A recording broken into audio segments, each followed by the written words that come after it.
Are such treasures ever truly yours? You are their caretaker at best. Make the most of their visit, for they will linger long after you're remanded to dust. Hey, what's going on, everyone? It's Loki Oren, and we've got a bit of a different video today in that we have a patch notes. So this is the update, the Darkest Dungeon 2 update, Trinkets and Baubles. Unfortunately, I did not see this yesterday, so I'm recording it this morning. And yeah, I just wanted to make a quick video walking through the patch notes. There will be separate videos going into some of the details, in particular the trinket system changes and the hero path changes, but I did want to get at least an initial video out on the patch notes as a whole and some of my early, very quick and dirty thoughts. So first of all, Red Hook Natasha here's post, which is in the Darkest Dungeon 2 Discord, lays out their trinket design philosophy, or what they're kind of working towards. The main event being having trinkets be more exciting, more dynamic, and a little less, get the best 4 and move on with life. Best, 4 to 8 basically. Looking at the trinket changes, which I will make a separate video about because almost every trinket has changed. I've got kind of mixed feelings about it. I like the idea. I love the concept of trinkets that give boons and banes, as it were. But some of these trinkets are now almost actively bad when previously they were just sort of mediocre. And this is definitely, I haven't even had a chance to play the game yet. I've got work and stuff. But there's some doubt I have that this is ultimately a good change for all the trinkets, but I am happy to be proven wrong, and I'm definitely going to be giving it a try because it's, regardless of anything else, it is different. So first of all, trinket system changes, or actually I guess really first of all, path triumvirate. So each of the characters has a new path. I've seen a few of them. I will be making a separate video talking about the hero paths because, again, there's too much to really show in a single video. And also I need to get that set up. But yeah, so new hero paths, 1 for each character. So each character now has a total of 3. Quite exciting. And from what I've heard so far, the new paths are quite interesting. Trinket system changes. This is the other piece that will be in its own video. Massive number of trinket changes. Virtually every trinket has changed. Profile has been updated for those unlocks. And now this is interesting. Region trinkets now only appear in their respective regions, including trinkets sold by the hoarder. So I think this means that you're not going to see reverberating readout or blistering bugle in shops unless you're in the tangle, which is, I think, a reasonable change, but it does mean it's going to be harder to get some trinkets that might still be quite strong. Also, Field Hospital no longer sells trinkets. I almost never buy trinkets from Field Hospitals, so that seems sort of irrelevant. Heroes, 9 new paths, and now we get into kind of the character buffs. Take Aim Plus now have a 1-round cooldown, and Highway Robbery are now considered melee skills. This seems mostly irrelevant to the Highwayman. Take Aim and Take Aim Plus spam ideally is every other turn anyway, assuming that's even what you're doing, and I just haven't found this to be particularly impactful. So I don't think these changes mean much of anything. Highway Robbery is not that good of a skill, though I'm sure it has its uses, and Take Aim remains what it is. Man-at-Arms, the Bulwark path. So this one hurts, but also was badly needed. So the Bulwark Man-at-Arms path, which I have a run coming up with a Bulwark Man-at-Arms soon, has been renamed Vanguard, which is fine, but it was overpowered. It gave way too much HP and way too much damage for doing what the Man-at-Arms was going to do anyway. So HP bonus reduced to 20% from 33%, crush damage cut in half, riposte damage cut in half. It's still really good, but now it's maybe just not game breaking.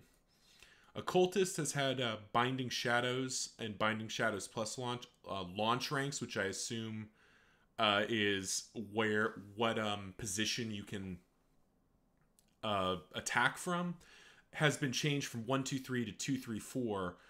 This Binding Shadows is his other sacrificial stab ability. It's the one that moves him forward one. So this is a good change in that you want to be able to use this from rank 4 and now makes the skill a lot more viable. So I do like that. The Ritualist Path no longer increases sacrificial stab damage. That's quite sad considering we just had Alhazred carry the squad with big sack stab crits. But the vulnerable token applied by the Ritualist Path is no longer the vulnerable token is no longer resistible. I need to remember, is that... I need to check which token is this talking about.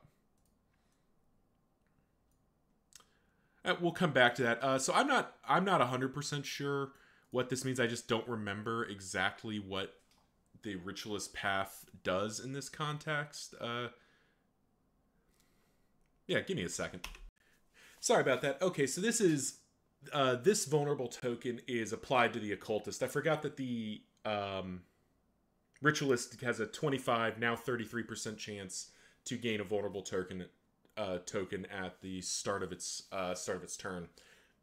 That's fine. I don't think that's going to be what gets Alhazred killed. Cursing skill bonuses now apply to Malediction, though. So that's an improvement to Malediction, and they now also include a 10% debuff chance. So that's a nice improvement, making a much maligned skill a little bit better. Runaway, Ransack, and Ransack Plus can now be used from all ranks. Smokescreen can now be used from all ranks. Cauterize can be used everywhere but rank 1. So Ransack and Smokescreen, these are definite buffs. Cauterize is a bit of a nerf, but probably not enough of one to care about. But here's where it gets interesting. Controlled Burn launch ranks down or up to 1, 2, 3. So Runaway is starting to...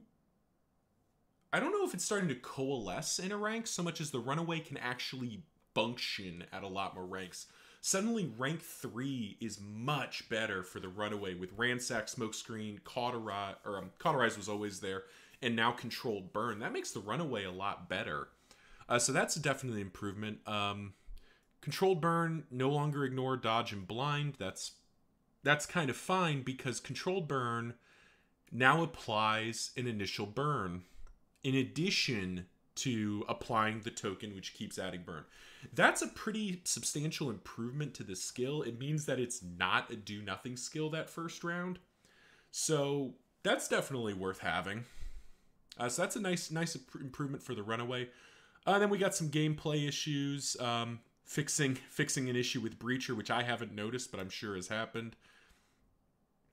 Fixed a dot damage calculation. Again, I don't know if I've ever had that happen, but it's good to know. Current HP now scales up or down when max HP is modified. I guess that kind of addresses the whole, you go to the inn, you get your 100% heal, then you slot in a new trinket or you slot in bumper crop, and suddenly all your characters are at half health or something. That's a nice change. Added more hero-specific barks. Hero-specific barks are fun. Definitely worth having that. Fixed some road collision. And the rest of this is just UI.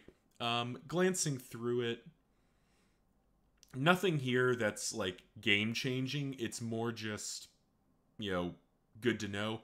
Hero Shrine's not relevant to, I imagine, most folks at this point. But if you're picking up the game for first time, Man-at-Arms Shrine is harder. Plague Doctor Shrine is harder. Leper Shrine Challenge is harder. I don't remember any of those challenges being particularly difficult, so that's probably not a huge change. But, worth noting if you're running a fresh account or you just picked up the game for the first time. Quirks. Slayer of Fisherfolk had an incorrect banter effect. I mean, okay, good to know.